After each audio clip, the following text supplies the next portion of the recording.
Oke, halo semuanya. Kita ketemu lagi di video mengenai buku-buku yang akan aku bahas, aka buku-buku yang sudah aku baca di tahun 2023. Dan sekarang ini adalah kebalikan dari video yang sebelumnya, yang mana video sebelumnya itu ngasih tahu ke kamu mengenai buku-buku terbaik yang sudah pernah aku baca di tahun kemarin. Dan sekarang aku akan memberikan buku-buku yang menurut aku kayaknya kurang aku suka, baik dari segi cerita ataupun mungkin makna dan pesan yang aku tangkap di buku tersebut. Dan ini juga akan sama ya, ada 10 judul. Jadi langsung aja kita mulai ke judul yang nomor 1. Yang pertama yaitu ada Ozoni and Onsense karyanya Steph Gennaro. Ini tuh adalah buku yang pertama banget aku baca di tahun 2023 di bulan Januari gitu kan. Jadi pokoknya ini first book deh di tahun 2023. Dan sorry banget aku kurang suka karena menurut aku di sini ceritanya itu sebenarnya ceritanya tuh sederhana banget ya, tentang kayak sepasang suami istri gitu yang merencanakan untuk menginap di salah satu hotel gitu untuk merayakan tahun baru. Pas banget kan ceritanya itu tentang tahun baru. Cuman menurut aku di sini tuh konfliknya kayak terlalu gimana gitu ya. Kayak menurut aku tokoh-tokoh di sini tuh kayaknya jahat banget sama tokoh utamanya. Dan aku nggak ngerti kenapa tokoh-tokoh yang lainnya itu kayak berspekulasi hal yang enggak gitu kan. Dan itu bikin aku kayak kesel sendiri ketika ngebacanya gitu kan. Terus kemudian kayaknya ini ceritanya juga kayak nggak punya alur gitu loh, kayak ya udah gitu kan, paham gak sih? Apalagi ini emang sebenarnya tipis sih ya, kayak sekitar 80-an halaman if I'm not wrong. Kalian bisa cari di Google Play Books ya, karena ini aku bacanya itu di Google Play Books. Selanjutnya yaitu ada Ajin Demi Human karyanya Gamon Sakurai. Ini manga alias komik, dan jujur ya ini kayaknya aku saking kurang sukanya aku tuh sampai lupa ceritanya tuh tentang apa, paham gak sih? Jadi kayaknya aku waktu itu emang gak suka banget karena kurang paham dengan ceritanya, alurnya, dan what happened di sini gitu kan. Kayaknya tuh kayak ada unsur horor-horornya juga, cuman menurut aku kayaknya nggak seserem itu, paham nggak sih? Jadi kayaknya aku nggak ngerti apa yang dilakukan tokoh utama pada saat itu juga tuh ngapain gitu kan. Jadi kayaknya kayak ya udah gitu, kayak sama kayak yang Ozoni and Onsense tadi, kayak nggak ada alurnya gitu. Jadi kayak bener-bener let it flow, paham nggak sih? Jadi kayaknya ya begitu deh. Untuk judul yang ketiga yaitu ada Happiness karyanya Suzo Oshimi. Ini mungkin buat kalian yang suka sama baca manga luar ya mungkin sedikit kaget karena kok tiba-tiba banget nih ada judul ini gitu kan. Ini sebenarnya kayaknya nggak sesuai ekspektasi aku aja sih ya, karena aku tuh pernah ngeliatin video member booktube yang lain yang mereview komik ini gitu kan. Dan pada saat itu aku mikirnya kayaknya keren juga nih komik gitu kan, apalagi ini genrenya horor gitu. Terus covernya juga lumayan creepy. Tapi ketika aku baca itu kayaknya nggak se-creepy itu. Bahkan menurut aku nggak ada creepy-creepynya sama sekali sih. Mungkin ada scene dimana menunjukkan sosok hantunya itu aka vampir sebenarnya sih ya. Jadi kayaknya dia ini tuh vampir yang kayak mengincar orang-orang yang pulang malam hari gitu. Cuman ya udah sekedar itu aja gitu loh, paham gak sih? Tidak ada sesuatu yang menurut aku bikin aku sampai kayak wow, merinding nih. Gak ada, jujur. Jadi makanya aku juga bingung. Terus besides dari cerita si vampir itu juga nggak ada sesuatu yang menurut aku tuh berkesan. Jadi makanya aku kayaknya ya so-so lah untuk komik yang ini. Untuk judul yang keempat ini tuh adalah buku non-fiksi yaitu Petunjuk Hidup Bebas Stres dan Cemas karyanya Dale Carnegie. Ini aku nggak tahu ya sebenarnya itu poinnya itu apa dari buku ini. Memang sih ya membahas tentang untuk berpikir positif, terus kemudian kayak semi law of attraction kalau bisa aku bilang juga ya. Cuman menurut aku untuk layout dari buku ini tuh sedikit membuat aku bingung gitu kan, dan aku tuh kayak merasa tidak ada sesuatu yang berkesan buat aku setelah membaca buku yang ini. Dan ini kan non fiksi ya, jadi harusnya aku tuh kayak bisa mengambil beberapa hal gitu kan dari buku ini. Cuman aku kayak nggak menemukan hal itu, mohon maaf banget. Terus kemudian aku nggak ngerti kenapa ya penulisan di buku ini tuh kayak seolah-olah dari POV orang ketiga. Jadi kayak ada orang lain yang menceritakan gitu, paham gak sih? Padahal ini penulisnya tuh kan Dale Carnegie ini kan. Tapi di dalam buku ini juga memasukkan quotes-quotes lain yang mana namanya itu Dale Carnegie.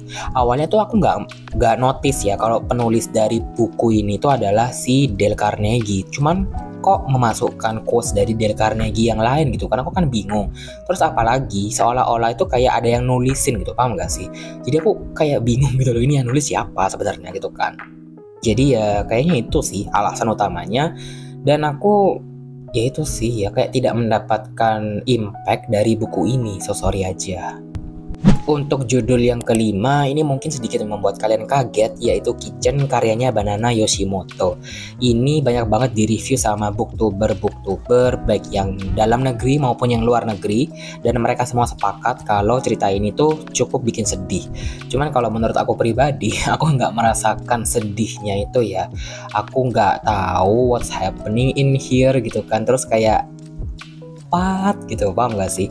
Aku juga sempat berdiskusi dengan beberapa teman member booktube via DM Instagram gitu, kayak aku bilang gitu kan ke mereka kalau aku nggak cocok sama Kitchen ini gitu, menurut aku karena kayak kurang greget gitu ya, kurang nampol sedihnya. Memang Kitchen ini tuh kayak bukan kumpulan sih, kayak dua cerita yang berbeda gitu yang dijadikan satu. Cuman ya dari kedua cerita itu menurut aku kayak tidak ada sesuatu yang bikin aku sampai harus gimana banget gitu, paham gak sih? Aku tahu sih temanya itu memang tentang kehilangan seorang yang tersayang gitu kan, aka orang itu sudah meninggal. Cuman menurut aku mungkin karena side story-nya itu ya, selain dari topik utamanya itu mengenai loss atau kehilangan, menurut aku kayaknya topik yang yang jadi selingannya itu yang bikin aku kayak oke, kayak gitu. Kurang greget aja gitu ya menurut aku. Jadi itu sih alasan aku kurang suka sama Kitchen karyanya Banana Yoshimoto. Selanjutnya di sini itu ada Knights of Sidonia karyanya Tsutomu Nihei. Ini itu komik yang genrenya kayaknya sci-fi, soalnya setting tempatnya itu di luar angkasa. Kayak di dalam kapalnya gitu loh, apa sih di dalam roket. Cuman aku nggak ngerti ya, ini tuh maksudnya ceritanya tentang ngapain. Karena seingat aku mereka ini kayak panik doang mengenai makhluk di luar angkasa yang menurut mereka cukup berbahaya gitu kan. Mungkin karena pada saat itu aku lupa ya baca komik ini tuh sebelum atau sesudah baca Illumine. Cuman menurut aku kalau dibandingkan dengan Illumine ini cukup jauh sih ya. Jadi Knights of Sidonia ini menurut aku juga kayaknya kurang ada konflik yang berarti gitu. Kayak aku gak ngerti konfliknya tuh mau ngapain gitu kan. Kayak mereka ini kayak panik, cuman kayak tidak ada resolusinya, tidak ada penyelesaian masalahnya gitu. Jadi makanya aku kayak oke, ini ngapain? Atau mungkin akan dijelaskan di volume kedua, cuman sayangnya aku sudah tidak ada interest untuk melanjutkan ke volume yang keduanya. Untuk judul yang selanjutnya yaitu Mysterious Girlfriend X karyanya Richie Ueshiba. Ini lagi-lagi adalah komik dan aku jujur nggak masuk kayak nggak habis pikir dengan cerita yang ada di dalam sini. Karena apa sih gitu, kayak ini romance cuman aku nggak ngerti deh aku harus ngomong apa. Intinya si mereka ini kan berpasangan, si cowoknya ini tuh kayak ya udah kayak lelaki lembut gitu, paham gak sih? Cuman si ceweknya ini memang misterius banget karena dia suka bawa-bawa gunting.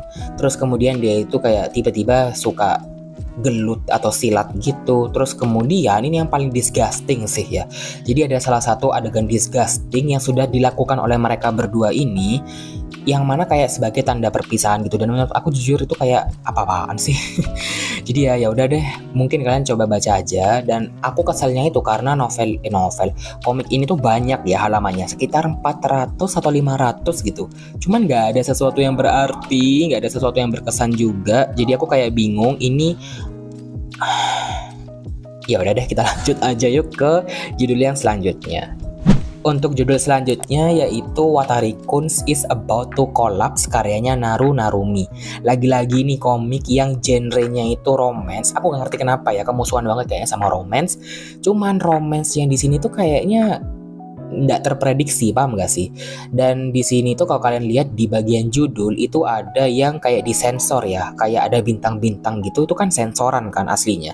Dan aku nggak ngerti sebenarnya kata apa yang disensor dalam judulnya itu sampai sekarang. Bahkan setelah aku itu membaca komiknya sampai selesai, aku nggak mendapatkan clue apa sebenarnya yang disensor gini kan.